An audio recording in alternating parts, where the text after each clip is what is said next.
ॐ विश्वानि देव सवितर्दुरितानि परासुवे यद्भद्रं तन्मे आसुवे। आज मैं आर्यवेद दर्शन पर जो आज चर्चा रखूँगा मैं, वो रहेगी श्री राम लक्ष्मण तपस्विनी सीता माता जी और की खोज रावण वध कब हुआ। तो आज ये विषय रहेगा कि जब सीता जी की खोज के लिए राम और लक्ष्मण किष्किंधा पर्वत पर भ्रमण कर रहे हैं, घूम रहे हैं, देख रहे हैं, तो वहाँ जो सुग्रीव की नज़र पड़ी उनको, तो वो सुग्रीव जो है भय के मारे भयभीत हो गया उनको देख करके कि ये वैसे तो साधु वेश में हैं, पर ये हैं कोई बहुत महाबली और धनुषर्वाण थे।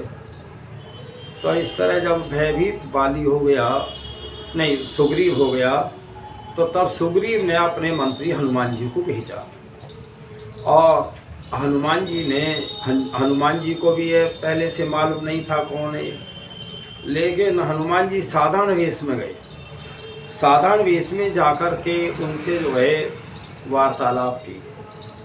तो वार्तालाप की तो तब उन्होंने सारा, हनुमान जी ने परिचय दिया कि मैं सुग्रीव का मंत्री हूँ।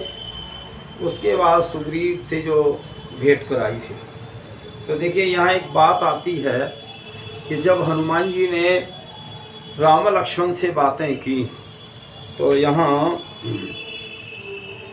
उत्तम अस्त्र शस्त्र धारण करने वाले महात्मा उन दोनों वीर भाई राम और लक्ष्मण को पंपापुर सरोवर पर घूमते हुए देखकर वानर राज सुग्रीव अत्यंत भयभीत हुआ। यहाँ एक शब्द आता है वानर राज। वानर से बंदर भी होता है, वानर संस्कृत के उसका करें तो बंदर बनता है, लेकिन ये वानर जो राज्य था ना, ये बंदरों का राज्य नहीं था। ये जैसे आज हमारा ये क्षेत्र है जिला गौतम बुद्ध नगर, यहाँ बाहुल्य क्षेत्र गुर्जरों का है, तो इसको हम गुर्जरों का क्षेत्र कहते हैं, कहीं जाटों का कहते हैं, कहीं ब्राह्मणों का कहते हैं, कहीं ठाकुरों का कहते हैं। इसी प्रकार वो क्षेत्र जो है वानर राज्य कहलाता था। और वो कोई वानर जाति नहीं, वानर तो बंदर तो राज कर ही नहीं सकते। और ना ही उन दिनों क्या कभी भी कोई मनुष्य के पूछ भी नहीं रही है। ये सारी हमारी जो है संस्कृति को, ये कहीं पूछ लगा कहीं कुछ लगा। हमारे जो महापुरुष रहे हैं, बाली सुग्रीव के पूंछ दिखाते हैं, हनुमान जी का पूंछ दिखाते हैं, और जो सेनापति है उसके ही पूंछ दिखाते हैं। तो ये जो है सृष्टि क्रम के विरुद्ध है। मनुष्य के कभी भी पूंछ किसी का नहीं रही है। जैसी आज आकृति है मनुष्य की सृष्टि है, वैसी अनादि काल से वैसी ही है। केवल थोड़ा इतना अंतर तो है कि कहीं काले रंग के लोग हैं, कहीं भूरे रंग के हैं, वो प्रकृति के ऊपर है, लेकिन उनके जो अंग हैं वो सबके एक ही बराबर हैं। तो यहाँ एक तो सब भ्रांति है, हमें मिटा देनी चाहिए, समझ लेनी चाहिए। इस भ्रांति वश जो ये मूर्ति पूजा पुजारी और तरह तरह के, और देखिए हनुमान जी बेचारे कितने वो तपस्वी और योगी वो थे, और उनका चेहरा ही बंदर जैसा बना रखा था। ये महापुरुषों के साथ में एक तरह खिलवाड़ है। तो ऐसा न करना चाहिए, हमें उनके इतिहासों को पढ़ करके जानना चाहिए। तो जब समय हनुमान जी की जो भेंट उनसे होती है और वो परिचय देते हैं, तो तब ये दोनों निश्चय ही बाली के भेजे हुए हैं, ऐसा निश्चय करा, क्योंकि बाली और सुग्रीव की दोनों में आपस में लड़ाई भी थी। तो ये जो है निश्चय ही बाली के भेजे छलपूर्वक अपने वेश को छिपाकर और बलकल वस्त्र धारण कर और इस दुर्गम वन में घूमते फिरते हैं। तो फिर उस समय तब बाली के षड्यंत्र के आशंकित एवं डरे हुए राजा सुग्रीव से और वाणी विशारद हनुमान इस प्रकार बोले, हे वानर राज, आश्चर्य है कि आप अपने चित्त की चंचलता के कारण वस्तुतः बंदरपन शूद्रता का परिचय दे रहे हैं। तो जब कि इस अवस्था में आप को धैर्य पूर्वक स्थिर बुद्धि से और कार्य लेना चाहिए। तो हनुमान के इस सारगर्भित शुभ वचन को सुनकर सुग्रीव हनुमान जी से अति मनोहर शब्दों में इस प्रकार बोले। तो जब हनुमान जी ने समझाया सुग्रीव को कि आप तो निश्चय वैसे ही भयभीत हो रहे हैं, तो हे हनुमान, दीर्घ बाहु, विशाल नेत्र और धनुष बाण और कृपाणधारी और देव पुत्रों के समान इन दोनों को देखकर किसको भय नहीं होगा। तो उनकी आकृति को ही देख के भय सुग्रीव को हो रहा। इन दोनों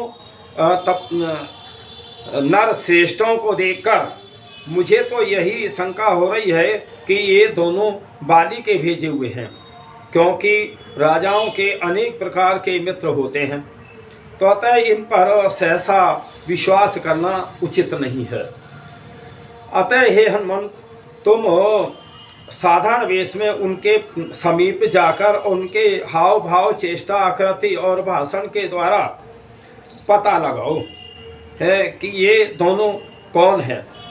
तो महात्मा सुग्रीव का आदेश पाकर हनुमान ऋष्यमुख पर्वत से शीघ्रता पूर्वक उधर चल पड़े जहाँ राम और लक्ष्मण थे। और जाते समय पवन पुत्र हनुमान ने अपने वानर वेश का परिचय कर और अपने आपे को छिपाने के लिए और राम को धोखा देने के लिए अचानक रूप धारण कर रहे। धोखा तो कुछ ना है, लेकिन अपना वेश बदल के साधारण वेश में गए, जो ये ना महसूस करें कि भाई ये कोई मंत्री है राजा का। तो तत्पश्चात हनुमान जी राम लक्ष्मण के समीप जा उन्हें नम्रता पूर्वक प्रणाम कर मधुर एवं मनोहर वाणी से उन दोनों की प्रशंसा करने लगे और उन दोनों वीरों की आश्चर्य प्रशंसा तथा और उन दोनों के विविध पूजा माने सत्कार कर। और पवन सुत हनुमान जी बोले कि आप दोनों राज ऋषि सहस्रश और देवताओं के समान और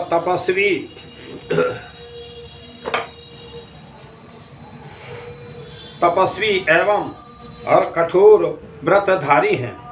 हे उत्तम वर्णयुक्त आप दोनों महानुभाव इस प्रदेश में किस लिए आए हैं। तो तब ये हनुमान जी ने बातें जब उनसे राम और लक्ष्मण से करी, आपके नेत्र कमल के समान हैं, आप वीर हैं और जटा मंडल धारण किए हुए हैं, समान आकृति वाले एवं दोनों कौन हैं। कहीं आप दोनों देवलोक तेरे विश्व ते तो नहीं आए हैं, बताओ क्या कहीं से कहीं ऊपर से उतर के आए, या कहीं देवलोक से आए, कहीं और से आए। तो वे स्वेच्छापूर्वक कहीं सूर्य और चंद्रमा तो इस धराधाम पर नहीं उतर आए हैं। देखिए ये थी राम और लक्ष्मण की सुंदर मूर्ति और सुंदर शरीर, और वो क्या तुलना कर रहे हैं हनुमान जी कि कहीं राम वो चंद्रमा और सूर्य तो नहीं उतर आए हैं। इतना बढ़िया वो था। और क्रांति तो मतलब विशाल वक्ष स्थलों से युक्त साधारण और मनुष्य के रूप में आप दोनों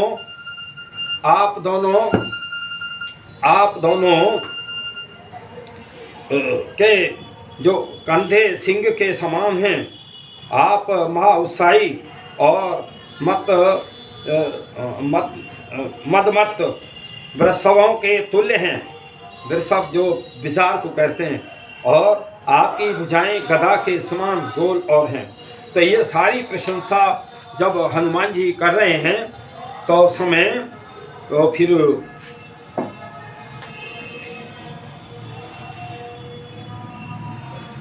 तीखे बाणों से परिपूर्ण आपके तर्कस्वी हैं।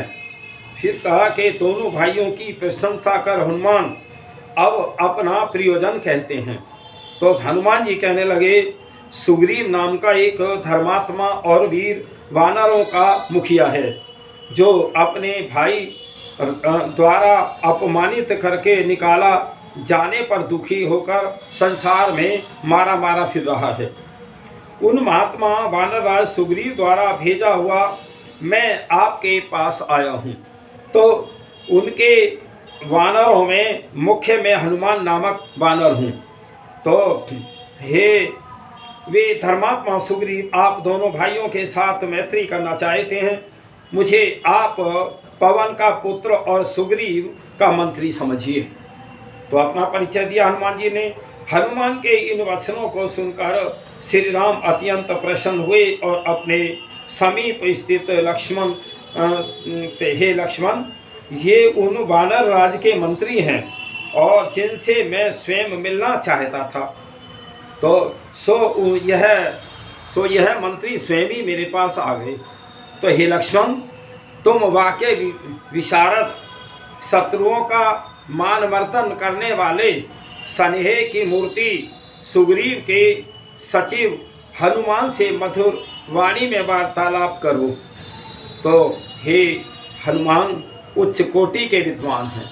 देखिए यहाँ राम कह रहे हैं कि बहुत उच्च कोटि के विद्वान हैं, और क्योंकि ऋग्वेद के अध्ययन से अनविज और यजुर्वेद के ज्ञान हीन और सामवेद के बोध से शून्य व्यक्ति ऐसी और परिकृत बातें नहीं कर सकता कि जिसने चारों वेद ना पढ़े हो वो इतनी सरल भाषा, मधुर भाषा और वाक्य के साथ नहीं कह सकता। तो इसलिए हनुमान जी ने चारों वेद पढ़े हैं। मैं संसार के लोगों, मैं एक बात कहना चाहता हूँ, जो हनुमान जी को बंदर कहते हैं, ये जो है केवल हमारी एक मजाक है, और दूसरे अन्य विधर्मीय लोगों ने ये ऐसी ऐसी बातें घड़ी हैं। तो क्या कोई बंदर जो है, संसार का बंदर, एक भी बंदर ऐसा बना कोई तैयार कर लो पढ़ा करके जो चारों वेद सुना दे, पढ़ा हुआ हो? तो क्या ये मनुष्य जो ये हनुमान बंदर थे? तो यहाँ फिर आता है, इतना ही नहीं, बोलते समय इनके मुख, नेत्र, ललाट, भौहें तथा शरीर के अन्य अंगों में कहीं कोई भी और विकृति या दोष दिखाई नहीं देता। ठीक है, ठीक नहीं देता है। इनका भाषण संक्षिप्त परंतु संदेह रहित है। अपने कथन को व्यक्त करते हुए न तो इन्होंने शीघ्रता की है और न विलंब किया है। इतना अच्छी भाषा थी कि ना अधिक बोले न कम बोले।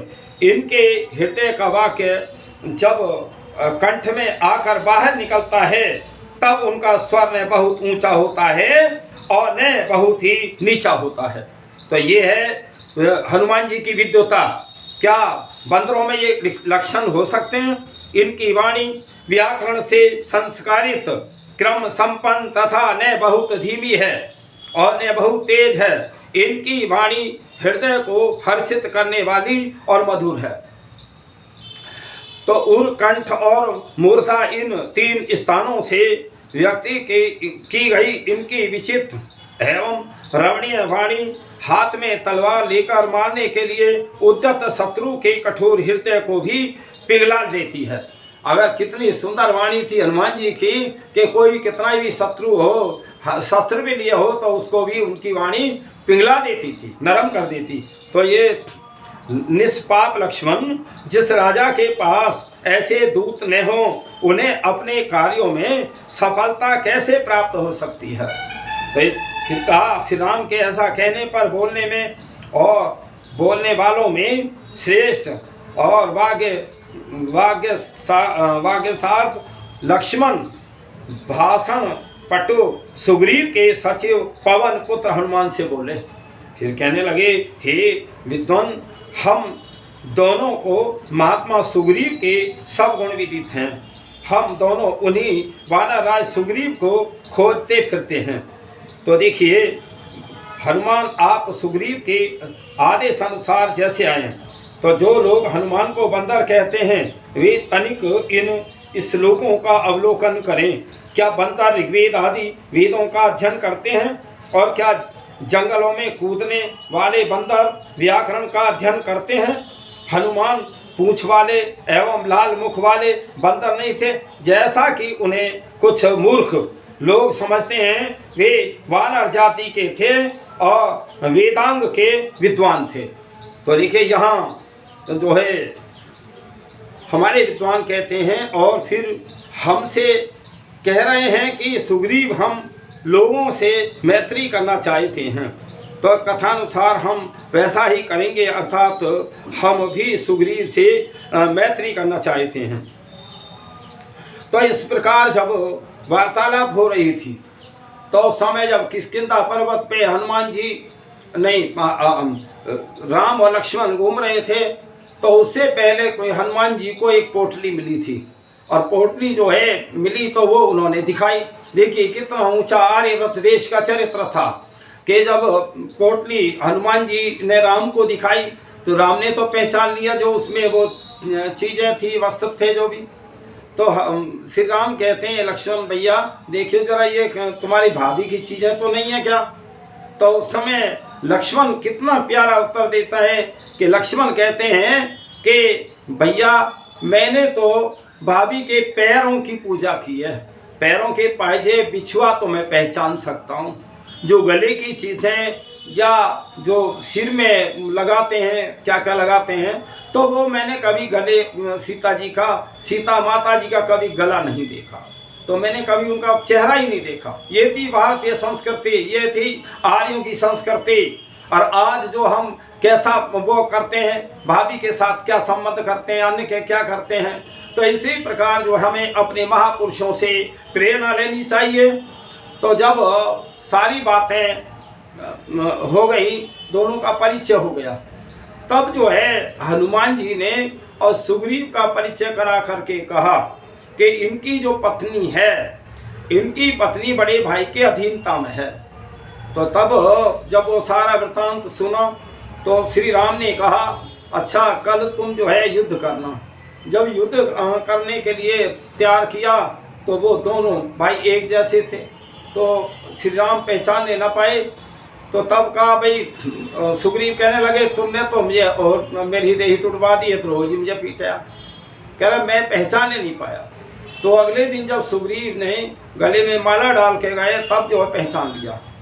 तो जब श्री राम ने और बाली को बाण से मारा तो उस समय कई लोग जो है देखिए रामलीला वाले क्या कहते हैं कि राम ने छिप के बाण मारा। और जो चक्रवर्ती शासक थे जिनके सारे अधीनता में राज्य चलते थे तो मांडलिक राजा थे, तो उन्हें दंड देने का अधिकार था। तो उस समय बाली जो है एक बात कहने लगा, मरते हुए बाण लगा कि हिनाथ मैंने तुम्हारा श्री राम क्या बिगाड़ा? तो राम ने कहा कि मेरा तो नहीं बिगाड़ा, लेकिन तुमने अपने छोटे भाई की पत्नी को अपने घर में रखा है, तो ये तुम्हारा अधर्म और पाप नहीं है, तो हमें दंड देने का अधिकार है।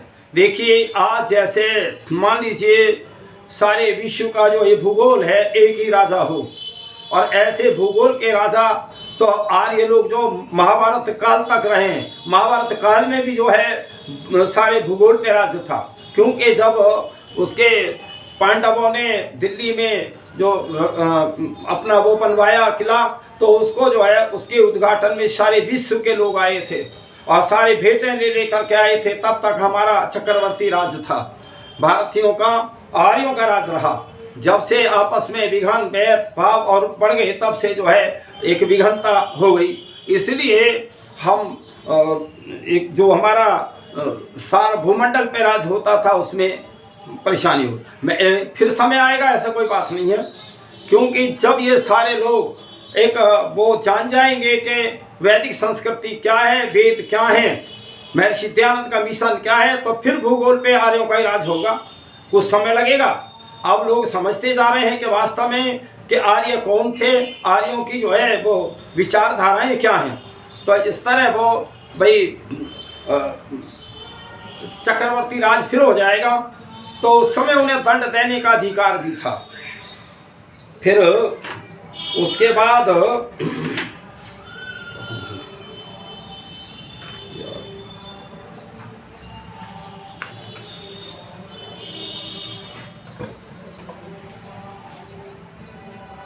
उस समय फिर रावण से जो है युद्ध किया। तो राम रावण का घोर युद्ध और रावण का वध।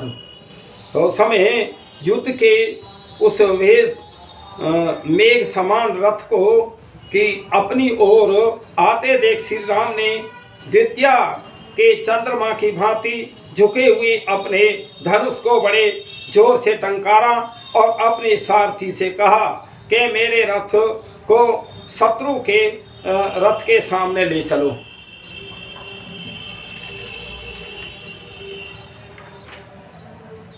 जब राम का आदेश पाकर और देवताओं के सारथियों और जब दोनों के रथ आमने सामने पहुंच गए तो तब उन दोनों महारथियों अर्थात राम और रावण का समस्त प्राणियों को भयभीत करने वाला क्रूर महायुद्ध हुआ।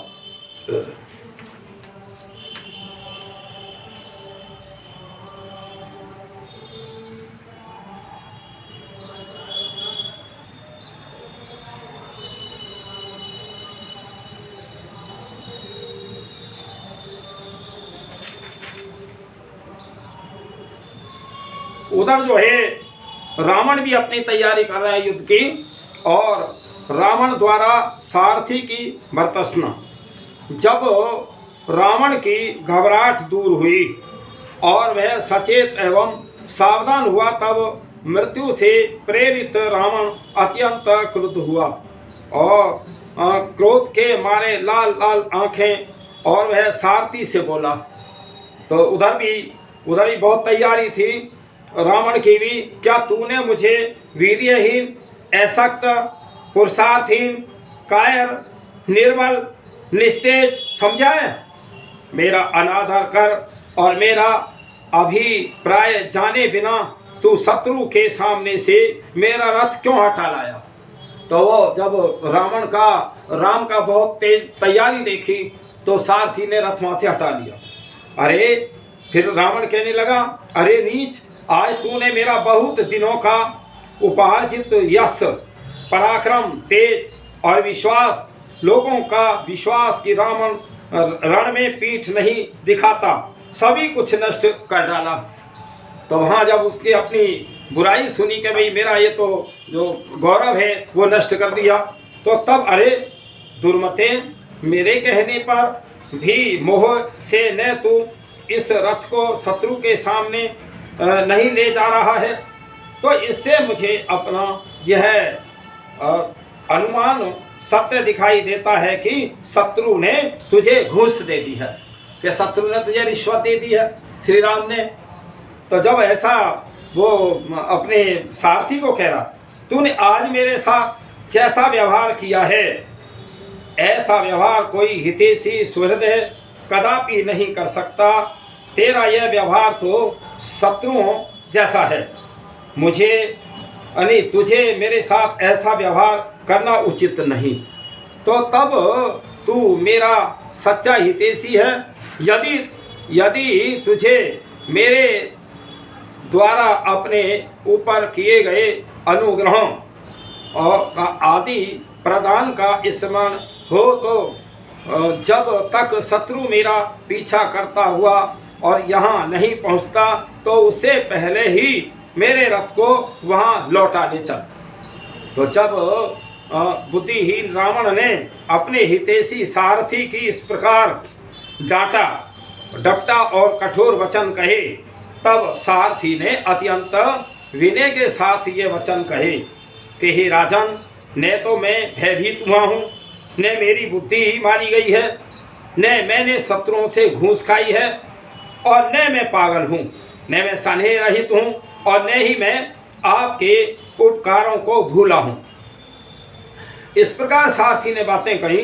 मैंने तो आपके हित के लिए और आपके यश की रक्षा के लिए स्नेह युक्त मन से उत्तम कार्य ही किया है, परंतु यह मेरा दुर्भाग्य है कि इस अच्छे कार्य को भी आप इसे बुरा समझते हैं। तो ऊंचे प्रदेश से गिरने वाली नदी के वेग के समान आपके रथ को रणभूमि से यहाँ लाने का कारण बताता हूँ। तो तब कहने लगा सारथी, हे वीर, जब मैंने देखा है कि घोर युद्ध करते करते आप थक गए हैं और आपके भीतर से मुख पर प्रसन्नता लाने वाला हर्ष हो चुका है तथा रथ को खींचते खींचते घोड़े भी और खिन्न धीन हो गए हैं। गर्मी के कारण ऐसे सुस्त पड़ गए हैं जैसे बादलों से ढके जाने पर सूर्य की किरण। तो तब मैंने यहाँ चले आना ही ठीक समझा। तो हे वीर, मैं अपने मन से और समर भूमि से रथ को नहीं लाया। मैंने तो यह कार्य अपने स्वामी के सने अधीन होकर ही किया है। तो हे वीर, हे अरिनासन, अब आप जैसी आज्ञा करेंगे मैं तदनुसार ही कार्य करूंगा, जिससे मैं तुम्हारे ऋण से उऋण हो जाऊं। तो सारथी के इस उत्तर से संतुष्ट हो युद्ध का इच्छुक रावण उसकी प्रशंसा कर उससे कहने लगा, हे सारथी, तुम मेरा यह रथ शीघ्र राम के सामने ले चलो, क्योंकि अब तो रावण शत्रु को मारकर ही वापस लौटेगा। ऐसा कहकर राक्षस राज रावण सारथी पर प्रसन्न हुआ और उसे पुरस्कार रूप में हाथ में पहनने का एक सुंदर आभूषण, अंगूठी अथवा कड़ा प्रदान किया। रावण का आदेश पाकर सारथी ने रथ को लौटाया। जब रावण के सामने राम के रथ आया तो उस समय जो शत्रु के उस मेघ समान रथ को अपनी ओर आते देख श्री राम ने द्वितीय चंद्रमा की भांति या ध्वज का चंद्रमा की भांति झुके हुए अपने धनुष को बड़े जोर से टंकारा और अपने सारथी से कहा, मेरे रथ को शत्रु के रथ के सामने ले चलो। उधर राम ने भी तैयारी करी। राम का आदेश पाकर देवताओं के सारथियों में श्रेष्ठ मातली ने अपना रथ हाँका। उस समय राम के जो सारथी थे, रथ चलाने वाले मातली थे। जब दोनों के रथ आमने सामने पहुंच गए तब दोनों महारथियों अर्थात राम और रावण का समस्त प्राणियों को भयभीत करने वाला क्रूर महायुद्ध आरंभ हुआ। उस समय राक्षसों और वानरों की महती सेना हाथ में आयुधों को लिए हुए और निश्चेष्ट खड़ी थी और लड़ते लड़ते बलवान रावण ने क्रोध में भरकर और श्री राम के रथ की ध्वजा को और लक्ष्य बनाकर बहुत से बाणों से हटा दिया, छोड़ दिया। तो वे बाण इंद्र के अद्भुत संकेत वाले रथ का कुछ भी नहीं बिगाड़ सके और निष्फल होकर पृथ्वी पर गिर पड़े। तब श्री राम ने भी क्रोध होकर अपने धनुष पर एक बाण का संधान किया। रावण के रथ की ध्वजा को लक्ष्य बनाकर पैना बाण छोड़ा और वह महाविषधर सर्प के समान असहम और अपनी दमक से चमकने वाला बाण रावण के रथ की ध्वजा को काटकर पृथ्वी में जा घुसा। अपने रथ की ध्वजा को कटा हुआ देख महापराक्रमी रावण क्रोध और असहनशीलता से अग्नि की भांति भड़क उठा। फिर क्रोध से वशीभूत रावण भीषण और सरवृष्टि करने लगा और अपने चमचमाते बाणों से उसने श्री राम के रथ में जुते हुए घोड़ों को घायल कर दिया। फिर उसके बाद युद्ध में प्रवृत्त हो रावण को ऐसी तत्परता और दिखलाते हुए देख श्री राम ने भी हंसते हंसते बड़े और पैने बाण धनुष पर रखे और रावण के घोड़ों के ऊपर छोड़ दिए। देखिए, राम जो है बाण भी छोड़ रहे हैं और हंसते हंसते छोड़ रहे हैं। इस प्रकार रावण के घोड़ों को श्री राम और राम के घोड़ों को रावण घायल करके एक दूसरे से बदला ले रहे हैं।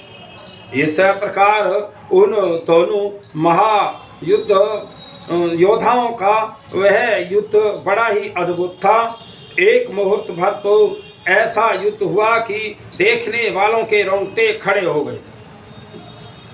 और जिस प्रकार आकाश की उपमा आकाश ही दे और सागर की उपमा सागर ही दे इसी प्रकार राम और रावण के युद्ध की उपमा राम और रावण का युद्ध ही है। और तर्कसगण ऐसा कहते हैं, दर्शकगण ऐसा कहते हैं कि राम और रावण का युद्ध देख रहे थे, तो तत्पश्चात रघुवंश की कीर्ति को बढ़ाने वाले बलवान श्री राम के ने क्रोध में भरकर छुरे की धार के समान पहना एक सर्प आकार बाण और अपने धनुष के ऊपर रखकर छोड़ा। उस बाण के प्रहार से रावण का चमचमाते कुंडलों से शोभायमान शीश कटकर पृथ्वी पर गिर पड़ा। उस सिर के कटते ही ठीक उसी आकार प्रकार का दूसरा सिर रावण के कंधों पर और निकल आया। तो ये कुछ मायावी था, जैसे बोलते हैं ना आजकल मायावी तरीके से, तो कहीं ये अपने 10 सिर दिखाता है, कहीं हाथ दिखाता है, हमें इस प्रकार था। श्री राम ने एक ही आकार प्रकार के रावण के और 100 सिर काट डाले, तो किंतु फिर भी न तो रावण के सिरों का अंत हुआ और न वह मराई। तो अब इंद्र के सारथी मातली ने जो रथ चलाने वाले थे श्री राम के, तो तब उन्होंने इशारा किया कि श्री राम को स्मरण कराते हुए कहा, राजन आप इसके वध के लिए ब्रह्मास्त्र का प्रयोग किया जाए। तो तब जो है जब मातली ने श्री राम को ब्रह्मास्त्र का ध्यान दिलाया, तब उन्होंने उस प्रदीप्त ब्रह्मास्त्र को और निकाला जो फुंकारें मारते हुए सर्प की भांति शब्द करता था। तो तब श्री राम ने अत्यंत क्रोध हो धनुष को कान तक खींचा और समस्त मर्म स्थलों को विदीर्ण करने वाले उस बाण को बड़े वेग के साथ रावण के ऊपर छोड़ दिया।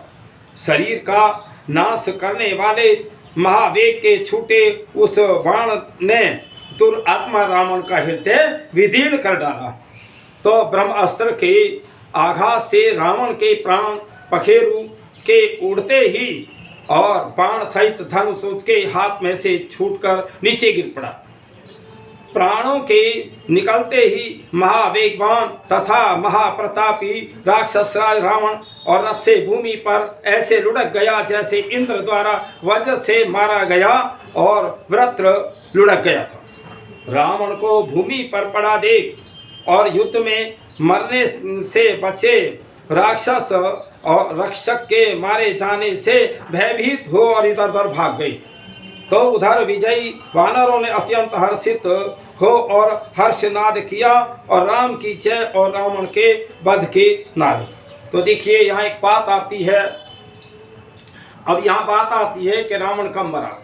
रावण जो है चैत की जो अमावस्या आती है उसको मरा। उसके बाद श्री राम ने रावण का अंत्येष्टि संस्कार कराया। एक नीति है कि अगर शत्रु मर गया या शत्रु का से शत्रुता खत्म हो गई, अगर हमें शत्रु का अंत्येष्टि संस्कार भी हमें कायदे में कराना चाहिए और कहीं वहाँ ऐसी कोई वो करना पड़े कि भाई वो रोना भी पड़े तो रो भी लो। तो मैं ये बताना चाहता हूँ कि जो अब रामलीलाएँ चल रही हैं, तो यहाँ बीच में एक बात छूट गई। जब जिस समय राम ने भी अपनी बात कही कि हम अपनी सीता को की खोज में घूम रहे हैं, तो उस समय एक बात कही थी क्या नाम है सुग्रीव ने कि इस समय अब बरसात के दिन चल रहे हैं, बरसात के बाद हम जो है सीता जी की खोज के लिए मैं अपनी फौज भेजूंगा। तो देखिए मैं ये बताना चाहता हूँ, अब जो एक बार का महीना है ये बरसात का है और जो अब दशहरा आएगा इससे जो है युद्ध के लिए तैयारियां करी थी। तो ये दशहरा जो है क्षत्रिय पर्व है और ये शस्त्रों का हम निरीक्षण करें, साफ सफाई करें, ये है।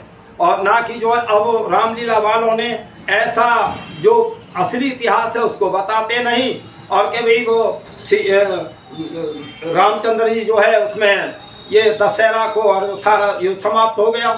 फिर आता है जब युद्ध समाप्त करके और उस समय लंका से अयोध्या के लिए श्री राम तैयारी करते हैं। जब सारा कार्यक्रम निमट गया तो उस समय काफ़ी उन लोगों ने कहा, विभीषण ने भी कहा, विभीषण को राज तिलक सौंप दिया।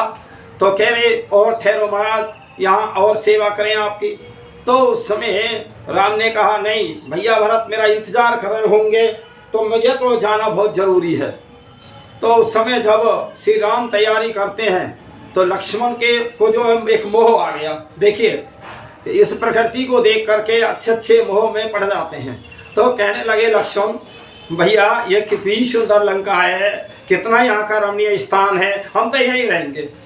तो तब राम कितनी बढ़िया बात कहते हैं, भाई कमाल की बात है हमारे इतिहास सारियों के। कह रहे माँ और मातृभूमि से बढ़ के कोई दुनिया की जगह नहीं है। तो तब वहाँ से चलते हैं और चलते हुए फिर भारद्वाज ऋषि के आश्रम में विमान को ठहराया। अयोध्या से पहले कहीं वो स्थान है वहाँ ठहराया। तो तब श्री राम जो है और हनुमान जी को भेजते हैं कि हनुमान जी तुम अयोध्या में पता लगाओ कहीं राम भरत को राज्य 14 साल करते करते राज्य का मोह तो नहीं हो गया। तो जब हनुमान जी वहाँ जाते हैं देखते हैं सारे अयोध्या नगरी राम का इंतजार कर रही है। उधर भरत भी कह रहे हैं 14 वर्ष राम को भाई को हो गए हैं, नहीं मैं भी अब आत्महत्या कर लूँगा। तो इसलिए ये थी आर्यव्रत आर्यों की संस्कृति। भाई आर्य ये जानते हैं कि मैं विश्व का राजा हो ही नहीं सकता, हम एक सुई के तो मालिक है ही नहीं, ये तो केवल संसार कर्म क्षेत्र है। तो उस समय जब वहाँ इंतजार कर रहे थे अयोध्या में तब श्री राम जो अयोध्या में गए। तो इसलिए रामायण तो बहुत एक से एक बहुत अच्छी बातें भरी पड़ी हैं, पर वीडियो में तो कुछ ज़्यादा दिया ही नहीं जा सकता, इसीलिए मैंने थोड़ी थोड़ी सारगर्भित बातें रखी हैं। तो वास्तव में ये भाई माता सीता का इतिहास तपस्विनी है, पतिव्रता है। आज जो है मैं कहता हूँ भारत की नारियों विश्व की नारियों तुम सीता जैसी देवियों से तुम जो प्रेरणा लो, अपने चरित्र का सुधार करो। और भाइयों सभी जो है राम से प्रेरणा लो। कई बार भाई बड़ी बड़ी वो बातें जाती हैं। एक बार एक उपदेशक बता रहे थे कि वो एक आदमी रामायण पढ़ रहा, वो रेल में जा रहे थे सफ़र में और रामायण पढ़ रहा, नहीं भैया कहाँ जा रहे हो। और रामायण पढ़ने वाले से उसने प्रश्न किया, हमारे तो प्रश्न करते रहते हैं क्या जी वो मेरा भाई जो है ना वहाँ ने उसमें मुकदमा डाल रखा है अदालत में, मेरी तारीख है आज, भाई भाई के झगड़े हैं और पढ़ रहे हैं रामायण। ये विचार करो, ये सारा संसार किसी के साथ नहीं गया ना जा सकता। तो इसलिए छोटी छोटी बातों पे अधर्म पाप नहीं करना चाहिए। ये सारी जो है आप विश्व के लोगों आर्यों से सीखो, आर्यव्रत देश कैसा रहा है, ये भूमंडल पे आर्यों का राज कैसा रहा है। ये सारी लड़ाई झगड़े बंद करो, शांति में रहो, जियो और जीने दो। ये अपने पूर्वजों के इतिहासों को पढ़ो, रामायण को पढ़ो, महाभारत को पढ़ो, गीता को पढ़ो, आपको ये प्रेरणा मिलेगी। वेदों को पढ़ो, महर्षि दयानंद को पढ़ो, सत्याप्रकाश को पढ़ो, तो निश्चय ही तुम्हें अपना एक रास्ता बिल्कुल सामने ठीक नजर आएगा। और देखिए हमें जो ये राम की लीलाएं करने से कोई वो नहीं है कि अगर हम राम की लीलाएं तो करते रहे अपने चरित्र को न सुधारें तो कोई फायदा नहीं है। इसलिए न रामायण पढ़ने का, भाई अगर भाई भाई में प्रेम ना रहा तो फिर रामायण पढ़ने का क्या लाभ। और थोड़े दिन का जीवन है, चाहे लड़ झगड़ के काटो चाहे प्रेम से काटो। इसलिए सभी को जो है रामायण अवश्य पढ़नी चाहिए। और रामायण भी भाई जो महर्षि वाल्मीकि की है वही असली रामायण पढ़ो। वो रामायण जो है हम आर्यों के पास तो हम तो लोग वही पढ़ते हैं। एक स्वामी जगदीशानंद हुए, उन्होंने संशोधन करके और रामायण को जो है वो ठीक से उन्होंने शोधन किया है, जहाँ गलतियाँ हैं उनको टिप्पणी मतौर में उन्हें बताया है।